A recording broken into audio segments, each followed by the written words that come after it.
Говорим о восполнении водного баланса. И пьем. Пьем. Пока еще не воду, но вот Ольга Хафизова сейчас нас точно отругает, наставит на путь Скажет: истины. ах вы! И мы будем следовать всем ее советам. Специалист по коррекции пищевого поведения. У нас в гостях Ольга Хафизова. Доброе утро, Олечка. Доброе утро. Можно я не буду вас с утра ругать? Ну хорошо.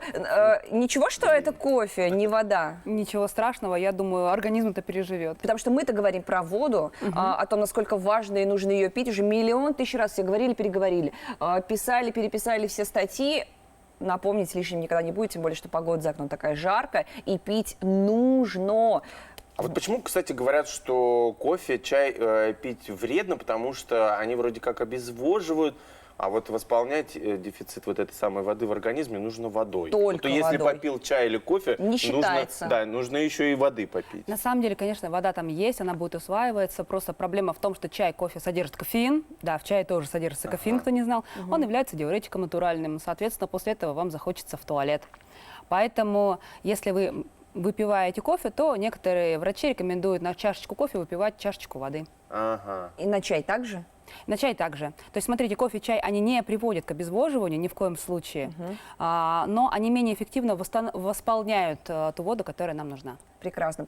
Еще я читала такую информацию, что пить лучше теплую воду, ну, такую почти горячую. И она лучше влияет на организм вот в жаркий период времени, охлаждает организм. Горячая вода. Да.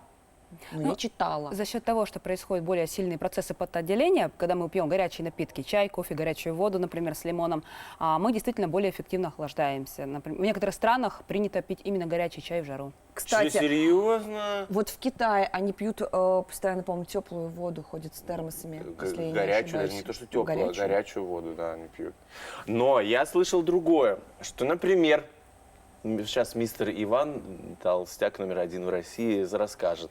Я слышал, что нужно для похудения в таких вот целях пить холодную воду, потому что как только холодная вода попадает в желудок, организм начинает тратить много сил и энергии для того, чтобы вначале ее согреть, а потом уже там всякие процессы другие. То есть...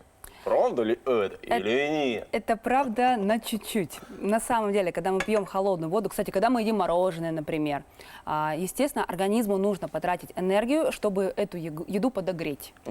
Но вы особо не обольщайтесь. Я не помню четкое количество калорий, но, по-моему, калорий 25 на это потратится.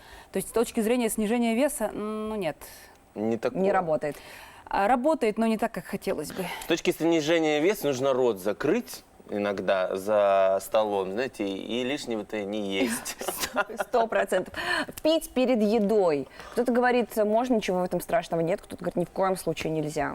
Какой точки зрения придерживаешься ты? Есть такое мнение, что якобы за полчаса до еды лучше не употреблять воду. Якобы она разбавляет желудочный сок и вообще ухудшает пищеварение. На самом деле, смотрите, открываем учебник физиологии и смотрим, из чего состоит желудок. Там сложноватое строение, давайте простенько, да? Условно поделим желудок на две части. Проксимальный отдел, куда пища поступает для хранения. И следующий отдел, он нужен для того, чтобы эту пищу переварить, собственно говоря. И вот смотрите, водичка, она 300 миллилитров воды, ну вот, да, стаканчик воды, в течение 5-15 минут полностью стекает по складочкам нашего желудка и уходит в кишечник. То есть никакого объема она не дает. Нет. Более того, вода – это основной компонент нашего желудочного сока. Чтобы он был менее вязким и способствовал хорошему пищеварению, водичку как раз можно попить. Ничего плохого в этом нет. Это, наоборот, будет хорошо. А есть польза? Ну, я начинаю каждое утро со стакана воды. Раньше с медом, сейчас просто меда нет пока. Сезон меда еще не могу, ну какая молодец. Воду пью. Есть от этого польза? Ну или это какая-то дань моды, потому что, опять же, все это делают, и я не исключение. Смотрите, были исследования очень интересные по поводу употребления воды с утра и воды натощак. Да. Это делается якобы, да, если посмотрим, зачем это делать, то в интернетах будет написано, что для того, чтобы запустить обменные процессы, чтобы улучшить процессы пищеварения и прочее, прочее. Проводили интересные эксперименты, в том числе на людях с избыточной массой тела, на стройных людях, и, в общем-то, никакого эффекта это не дало. Не дало. На пищеварение это никак не влияет. Но если вам это нравится, если вам это приятно, то делайте, почему бы и нет. Но если вы этого не делаете и не хотите, и вы давитесь по утрам водой, то не делайте этого. Хорошо. Тогда вопрос такой. Правда ли, что вода помогает от похмелья? Смотрите, когда были возлияния, то похмелье чем вызвано? На самом деле не обезвоживанием, а продуктами распада алкоголя. Поэтому, когда вы пьете воду, вы не лечите свое похмелье, вы восстанавливаете водный баланс, но легче вам от этого не будет. Поэтому не пейте воду.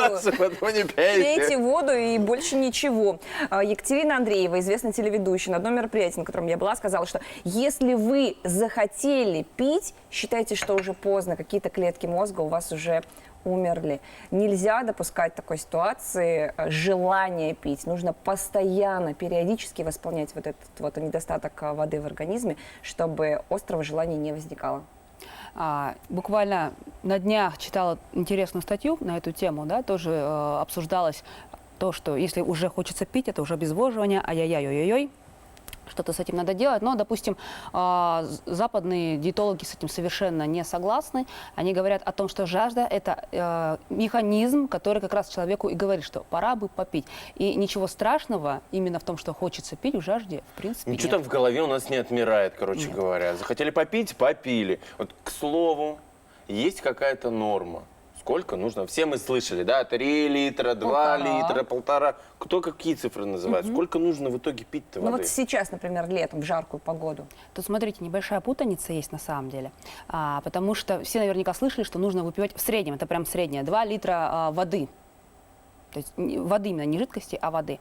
Это связано с тем, что немножко из контекста вырвана фраза. На самом деле речь идет о жидкости. Как вычисляется? В среднем 35 миллилитров мы умножаем на килограмм, каждый килограмм нашего тела. Для девушек это будет 30, для мужчин 40. В среднем мы берем 35. Ой. Но это будет количество жидкости. Жидкость содержится в огурцах, например. В огурце 1,5 надо пить. огурец, например, на 98% состоит из воды. И это тоже считается. Супы, чай, кофе, который вы пиваете, это тоже все считается. А что у меня 3,200? 3,200 жидкости. Жидкости в целом за день. 3 литра 200 миллилитров. Я знаю, что ты любишь овощи, в овощах огромное количество воды. И это тоже считается. Это же прекрасно. Вот и попробуй высчитай ее там, в огурце, дави его. Наши зрители пишут нам сообщение.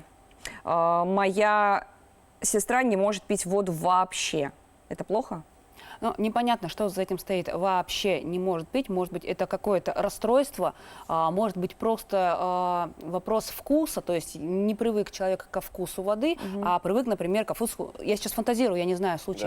Газировкам, например, человек привык к вот, морсам, кстати. квасам и прочее, прочее. И тогда вода, она не дает достаточно вкуса, и хочется чего-то другого. Да.